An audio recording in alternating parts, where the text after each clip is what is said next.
Okay,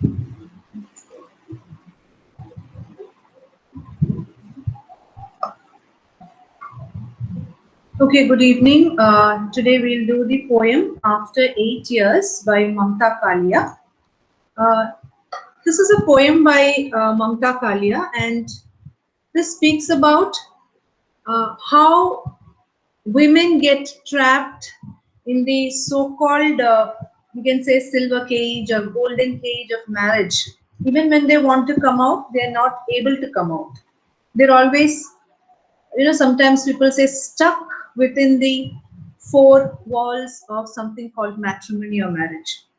This is actually a confessional poem, and as you know, confessional poems are those poems which come straight from the heart of the poet and which speaks mainly about the issues that the poet faces, the state of mind of the poet, right? So here, what Mamta Kalia is trying to do is she's trying to speak out the conflicts and demons that are kind of within her with regard to marriage. And here, she is not using the help of fiction. She's actually trying to bring out what she really feels. Maybe sometimes we can say something that she has also gone through. She is basically a poet from Mathura, and she writes both in English and Hindi. And when we read her poems, a few of her poems, we understand that her poems basically speak about relationships, complexities in her own life. That's why I said it's a confessional poem. And her personal experiences. So her poems are actually poems that portray her life and gives us an idea about her relationship with other people in her life. Now, she speaks about a term called asmita or existence.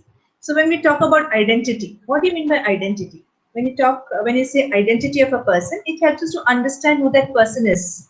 The various identities that the person has within each community, or the roles that she plays, or the community or the society that he or she participates in, uh, makes her kind of dole out many identities. Like, you have your identity as a student, you have your identity as a daughter, as a friend, as a spouse. So these are all identities. One person would have many identities, right?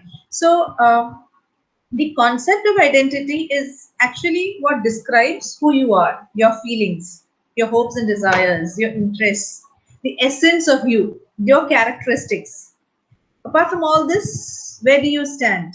What do people perceive about you? So she speaks about asmita. Asmita means existence. She always wants to ask, where do people stand when it comes to their asmita, their existence? So she basically feels that the identity of a woman is very much missing even today. Mamta Kalia feels that women haven't got their real position in society. So women are always in search for their real identity or their existence or their asmita. And her own words are like this. She says, "We women who are writing are really feminist." So she says, feminism in India was good as long as it was a movement, but now it is a kind of brand focused on the liberalization of the body. So the search for an identity of a woman is an identity image. That means asserting our identities. It is all about women's search for her independence, her liberalization, and her status of equality. It is a search for her asmita or her existence. That's what she herself speaks about, the identity of women, right? So when we read this particular poem, after 8 years of marriage, uh, we understand that a woman's life, as Mamta Kalia has portrayed it, is a life that is full of compromises. Compromises, right? So she has to make compromises in every walk of life. So Shakespeare has said, "Frailty, thy name is woman." A woman, right? In Hamlet, he says that. But I think if you have read uh, a Hindi poem named Kamyani, and written by Jayashankar Prasad, he introduces the concept of sacrifice. He says, "Sacrifice, thy name is woman," right? So we Indian society always considers womanhood, the ideal, the ideal, the epitome of sacrifice, endurance. Woman is full of motherly love, and a woman, you see the Hindi movies and all.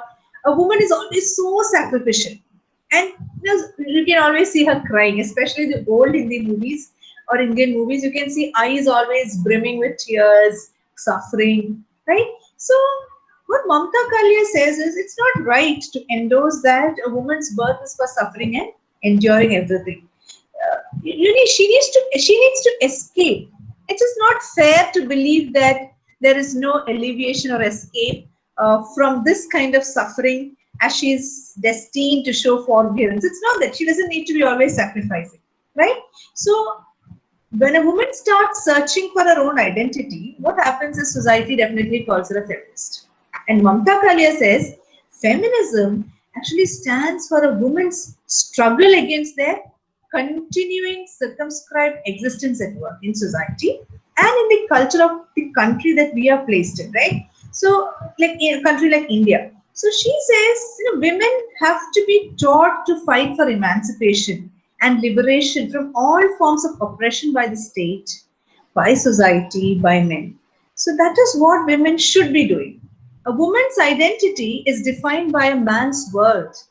And she says it kind of revolves around providing him all the comforts. It is very ironical that a woman does not own her own life. So that is what Mamta Kalia is trying to say. And in this particular poem, after 8 years of marriage, Mamta Kalia vividly, she speaks about the discontent or the discontent state of a married woman, right?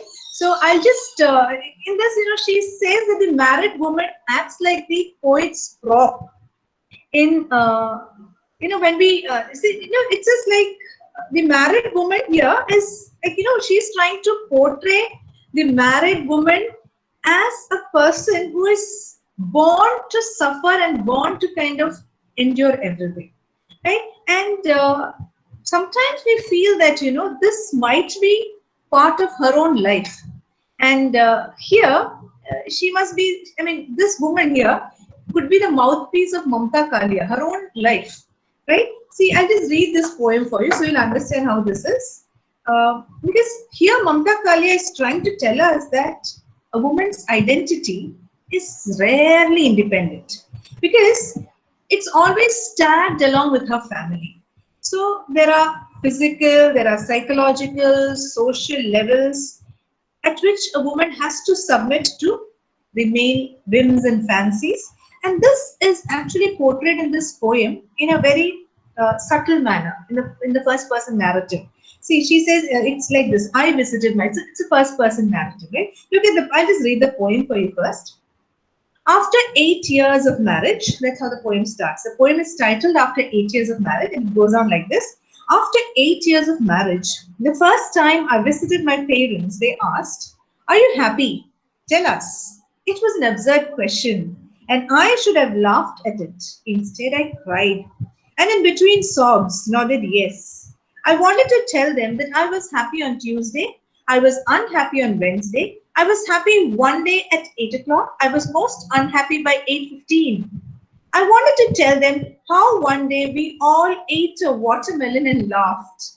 I wanted to tell them how I wept in bed all night once and struggled hard from hurting myself. It wasn't easy to be happy in a family of 12. But they were looking at my two sons, hopping around like young goats, their wrinkled hands, beaten faces, and grey eyelashes. We are all too much too real. So I swallowed everything and smiled, a smile of great content. So that's what the poem is. It's a very small poem. See, the first two lines. After 8 years of marriage, the first time I visited my parents. Can you imagine the situation of that woman who goes to her parents' house after 8 years of marriage?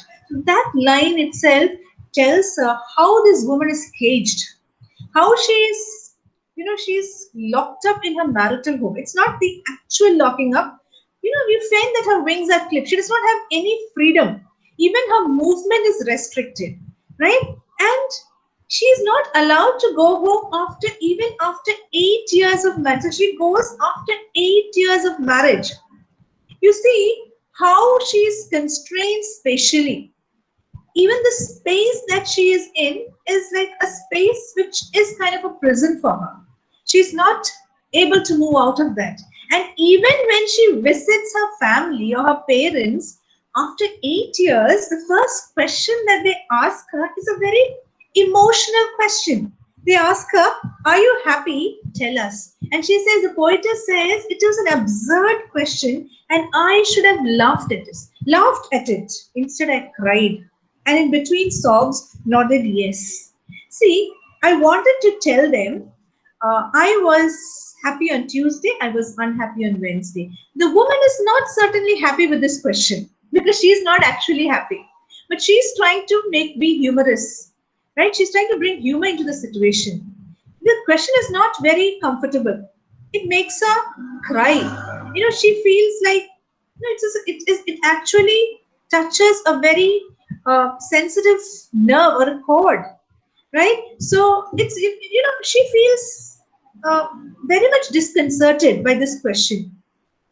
It was not, she cannot say that she is happy or she cannot say she's not happy because she's at her parents' house. So she has to be very careful. And so she says, "I was not very happy with this question." And she says, "I should have laughed at it, but instead I cried." She's trying to bring humor. The tears always, stay in her eyes, right? And like her, we feel that the tears have grown over the years, right? But sometimes the tears don't stream down her cheeks. Women have learned it that way. Uh, she can always keep the tears within her heart, right? She wants to tell her parents, share her life stories with them, right? So see, she doesn't cry in front of them. She says, "Instead I cried," and between sobs. See, even the sobs are misleading. She doesn't want her parents to feel unhappy, right? So she's pretending. So sobs can sometimes be, people feel that sometimes you cry when you're happy, but actually they are real tears. But the tears do not stream down her cheeks or down her face. She is actually very, very objective here, right? She wants to tell her parents, share her life stories with them. She says, she's trying to atomize her state of mind one day at a time. That's why she says, "I was happy on Tuesday, I was unhappy on Wednesday, I was happy one day at 8 o'clock, I was most unhappy by 8:15. See, this is the tendency of human mind. The truth about human mind. The human mind keeps on changing according to the environment, according to the ambience, according to the external aspects. It's very clearly portrayed here. And she wants to tell her parents, "See, I'm happy someday, I'm not happy the other day." So she wants to actually tell them exactly what happens in her life, right? She tells that, "I wanted to tell them how one day we all ate a watermelon and laughed. It was a very happy moment. I wanted to tell them how I wept in bed at night, all night once, and struggled hard from hurting myself." Right? So the sorrows are so deep and so damaging sometimes that she had wept all night. See, they will not, but see, this is the nature of women. They don't break down in front of their loved ones. Usually their pillows are witnesses to their sorrows, right? She says, "I wanted to tell them how I wept in bed all night." Why does she weep in bed, right? Because she doesn't want others to see her tears. That is what usually women are like. They don't like to, usually women don't like others to see their tears. So usually what happens is they weep inside. They weep in secret, right? Weep in secret. So here we see how this is a woman, an Indian woman who is married and who is adjusting, right? She is in a joint family. She says, "And struggle hard from hurting myself." What is struggle hard? There have been times when she really wanted to kill herself or she wanted to do something to herself, but then she doesn't. She kind of swallows everything, all her pain, right? Now she says, "It wasn't easy to be happy in a family of 12. See, usually in many Indian families, a woman in a joint family faces a lot of cultural distinctions. There would be disparity in her views, in her values. It was very overwhelming for her. But what happens? Her parents expect her to adapt, right? Everyone says adjust, adapt to the situation, move on with this kind of life. So she comes to her parents' house for the first time and she really wants to pour out her feelings, her bottled up emotions. But she just swallows them like a bitter pill. She smiles to avoid bringing distress to her parents, bringing distress to her parents. Right? Now, what does she say? But they were looking at my two sons. Who are they? The parents. They look at her two children, hopping around like young goats, full of life, full of vibrancy, like two young goats. And then their wrinkled hands, beaten faces, grey eyelashes of the parents bear all too much, too real. Right? Reality then dawns on her. She kind of swallows all her pain, right? She tries to picturize a bright, clear sky in front of her parents. And what does she say? I smiled, a smile of great content, right? So the parents heave a sigh of relief. Why? Because they see her smiling. She actually wants to tell them everything, but she doesn't, right? And here we understand that this picture, this poem is actually a balance of grief and joy. It is felt in the depth of the woman's heart. You know, this fluctuating feelings of pain, problems. Then she also has happiness. It's a mixture of happiness and pain, right? And this is what, you know, whether you're in a nuclear family or in a joint family, this is what you definitely feel, right? We are not completely unhappy or we are not completely happy. It's always a mixture of the two, right? So it is, we don't live in an utopian world, right? Nor do we live in a dystopian world, right? It is both. Both this pain and joy are a state of mind, and it cannot always reside in a person's mind. So here also, this married woman in the poem feels the same thing in her marital life with her spouse, her children, and her extended family. So sometimes she's very happy, sometimes she is very sad. See, but look at the last line. I swallowed everything and smiled a smile of great content. See, this is a disillusionment that is portrayed. Right? This is, you know, portrayal of a stereotypical frame of mind which is still existent. That means a woman is expected to swallow everything, swallow her pain, swallow her joy, and always kind of be pleasant in front of others, right? See, she is not actually content. She smiled a smile of great content. She is not actually content. There are a lot of things that she wants to share. You know, she wants to really tell her parents this is what it is. It's not that you have to be in a bad marriage or an unhappy marriage. And there are certain people who have unhappy marriages. This woman does not have, I wouldn't say an unhappy marriage, but there are so many issues that make her feel unhappy. That she has moments of joy also. As she said, we all ate a watermelon and laughed. So there are moments of joy. But she is caught in a catch-22 situation, meaning she cannot tell her parents exactly what is going through her mind. The reason is she doesn't want to disappoint her parents. So that brings us to the question. In India, the parents are always kind of worried about their daughters. And even if a daughter faces problems in her marriage, they would not encourage her to come back. Maybe today the scenario is different, but that wasn't the scenario maybe 20, 30 years ago. They wouldn't encourage her to come back home. Today, the scenario is changing a little bit, especially in cities. That's why we have a lot of divorces. But in the olden days, and even certain parts of India, if you have problems in your marital home, you're supposed to, the word is adjust, accommodate, live with it, because that is your home. So even if you face a lot of trauma, stay there and adjust. That is how you should go ahead, because it is actually a kind of dishonor for a girl to come back to her parental home. I wouldn't say own home, parental home. So it's like, you know, it's a kind of shame for the parents. And they're always worried. So they always look forward to listening from their daughters. about happy marriages, right? So that is why she says, you know, their wrinkled hands, beaten faces, grey eyelash. She doesn't want to disappoint her parents, were all too much too real. They were very real, right? So, you know, she didn't want her parents' beaten faces are faces that have undergone strain and stress. To get a daughter married off is not an easy thing. The parents will be saving their entire lives, thinking about how it's going to be. And then, after doing everything, you come back and say, I cannot live, I cannot face this marriage, I cannot go ahead in this marriage, would be like breaking their hearts. So, they are looking at her with a lot of expectancy. They're looking at her with a lot of anxiousness. What is she going to say? So when she sees her parents' face, she swallows everything. That's what usually most women do. They don't actually tell what happens. I know a lot of women who do not share what happens in their marital home, especially with their own parents. Why? I've asked them why. So they've said, we don't want to disappoint our parents. Our parents will feel bad. Our parents will become very unhappy.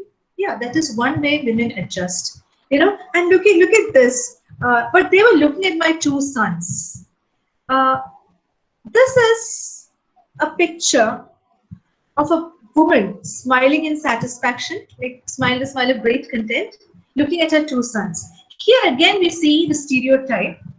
That is the science between happy marriage and children. The parents endorse that, right? And it's always felt once a child is born, even if there are problems between the husband and wife, people always feel the birth of a child will bring life to the otherwise dead marriage. Indian society buys this concept, and generations down the generations, we've all inherited this thought blindly. Uh, but what I feel is, in reality, a child in an unhappy marriage will never mend the agony of the woman or the man, whoever, whatever. But this would definitely put some kind of tremendous pressure on the woman's life. You know, she's already burdened. And a woman cannot escape from this unhappy marriage because that kind of thought will not be welcomed by society. See, we've always heard people ask, how can you leave your child? How can you break down the family? And you've heard about divorces, and when people divorce, people say she should have, you know, at least thought of her child. See, these kind of thoughts in society, these kind of opinions, questions in society, always kind of cloud the decisions of women. They stand in her way. They push her into a kind of deep valley from where there is no escape, a kind of arid desert where she cannot escape from. And I would say this is just a way of gaslighting a woman. Now, what is gaslighting a woman? You know, you need not physically abuse a woman to destroy her. You can gaslight her. Gaslight is something that you do, like an emotional kind of blackmail. An emotional blackmail. That hurts her. It might not physically hurt her, but it pulls her down. It pulls her down, right? So you keep on telling a woman you're good for nothing, or you keep on telling her you're not good at this, or how could you leave your child? How could you leave your husband? Didn't you ever think of your child? This is actually putting too much of emotional pressure on her. And that is also torture. It always need not be physical torture. You can emotionally torture women. You can put them down, right? And you know, when society says that you don't really care about the relationship because you didn't care about your child, it is kind of wreaking havoc on the mental situation of women, right? So this is one aspect of patriarchy that we see in most homes. I won't say every home, but in most homes. A woman need not be physically tortured. She can be emotionally tortured to a great extent. I think there are a lot of movies like that where women are not physically tortured, but emotionally tortured. So we need to understand that you cannot mend a relationship that is breaking apart by a child. That is a very distorted worldview. We need to kind of subvert this narrative. We need to kind of, I would always say, if there are problems between the husband and wife, they should actually resolve that first, mend the relationship before even thinking of conceiving a child, because it is not fair to put a burden on that child. Uh, it's not fair at all. So there are so many homes today that we see wherein there are a lot of problems between husbands and wives. And the only solution that I hear many parents give their children is അത് കുഴപ്പമില്ല adjust ചെയ്താൽ മതി ഒരു കുട്ടിയൊക്കെ ആകുമ്പോൾ ശരിയാകും. It's not fair to say that, because it is actually, when you encourage a woman to have a child in an unhappy marriage, it is like putting more burden on her. It's not just burden on her, it's a burden for the child also. See, sometimes women face a lot of problems. There are problems that men face also. I'm not oblivious to that. But here we see that women face the majority of problems in many homes. Since many of you might not have problems like that, maybe in your home, but there are a lot of problems. There are a lot of women who face problems. And especially when there's a child, there's a burden of the child also. I mean, it's a burden on the child. The woman is burdened with her own problems, and she is also burdened. And these kind of thoughts or these kind of opinions in society, how can you leave? Or shouldn't you think of the child? Okay, you should think of the child, but why can't the man think of the child? Why is it that women have to be trapped always? Now, please don't get me wrong. Don't think that I am a person who's advocating for divorce or anything. I'm the last person to advocate on something like that. I would always say that the couple needs to resolve. There is no problem in this world that cannot be resolved. And here we see a very bad example of parents. You need to tell your parents what your problems are. You need to involve your elders. Okay, they might be unhappy. When they hear, they might be shocked. It's better than seeing their daughter a mental wreck after a few years. Right? So, there would be problems. Like Mamta Kalia says, it's not unhappy marriages. There'll be always some issues or something in family lives, in almost every family. That's why she says, I was happy one day, unhappy the other day. Some days I wept, some days I laughed. So life is always a mixture of opposites. If you can ignore something, well and good. If it's not a huge problem, something that you can resolve within yourselves, go ahead, resolve it. But if it's not something that can be resolved within the family, you need to involve your elders also. That's what I always believe. So that is one aspect of identity. It is not weak to tell your problems to others. And don't ever think that by swallowing your problems, or a woman, if she keeps on suppressing her problems, it's not going to help her out. I mean, she might make her parents happy for a moment, but later on, as the years go by, the pain that you suppress will erupt as a volcano. It can turn you into a neurotic, a psychotic, a kind of emotional wreck, and then your parents will have terrible pain. So the best thing is, if there is a conflict between the couple, the best thing is to resolve it.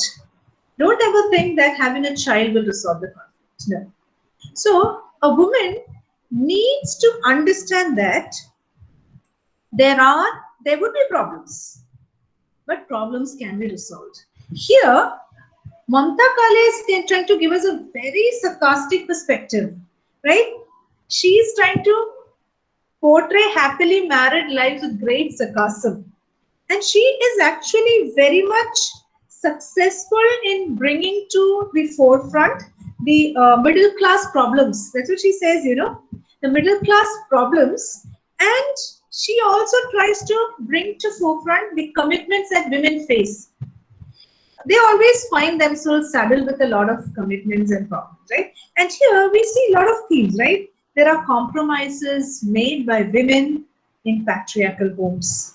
And it's, even marriage can be to a certain extent called a patriarchal institution. It also deals with the identity of married women. So we have compromises made by women finding themselves trapped within the patriarchal ideologies of the society, and the question about their own identity. Are you just a wife, or do you have an identity beyond that? Right? So Women, many times her identity is not independent. Her identity is always tagged to the family, to the husband. I'm not saying that there's something wrong with it, right? Uh, See, after my marriage, I changed my name to and added my husband's name. It was not anybody's force. Nobody forced me to do that. My husband never said anything, but I did it. It's not necessary that you need to change. But if you want to change, it's well, and it's okay. I mean, there's nothing wrong with it. But I've never felt that my identity is tagged with him. Right? Just because I've adopted his name doesn't mean that my identity is tagged with it. I mean, I don't feel inferior. I don't mind being known as his wife. I actually have no problem with that, right? But certain people do have. I know 90% of my friends have not changed their names. They always tell me what's wrong with you. See, I don't have an issue with it. For me, I'm happy that way. Because, I mean, see, we are both two different identities, but I don't mind being known as his wife. Doesn't make me feel inferior because I know who I am. I know my worth. And I know my family accepts my worth. Right? But there are certain women who find that their identities are always tagged to the family or to the man. For them, it might be a problem. And especially when men are very, very patriarchal and very dominating, it can create problems. It's not always necessary that men have to be very sweet and good. Not all men are like that. Thankfully, some men are. Right? So, some men are very patriarchal. So, they insist. And when you insist, it becomes a little difficult. I was not in, nobody insisted in me. It was done by my own free will.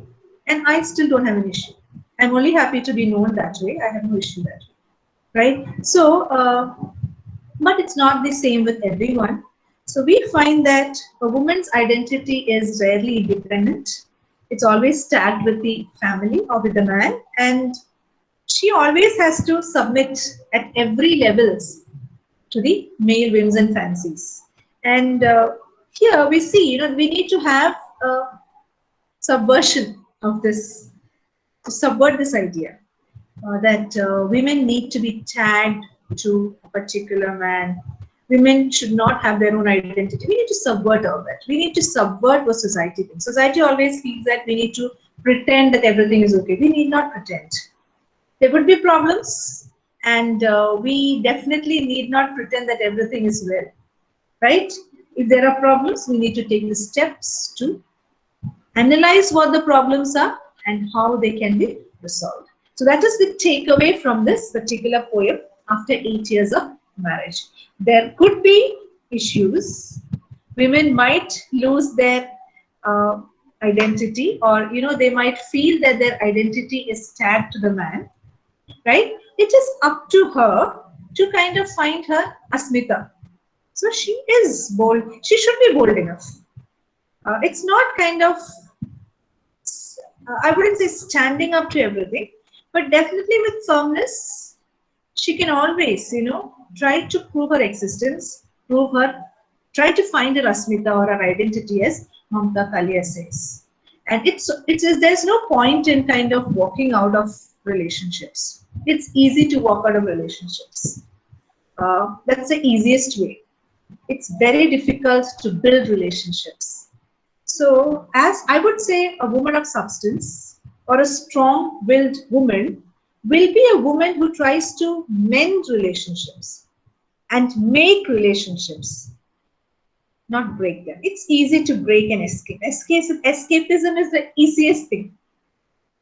I cannot survive with this man, so I'll break loose. No.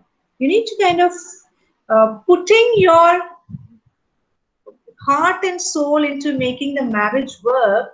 Is to make the marriage work means to make the marriage successful, is also an evidence of strength of character.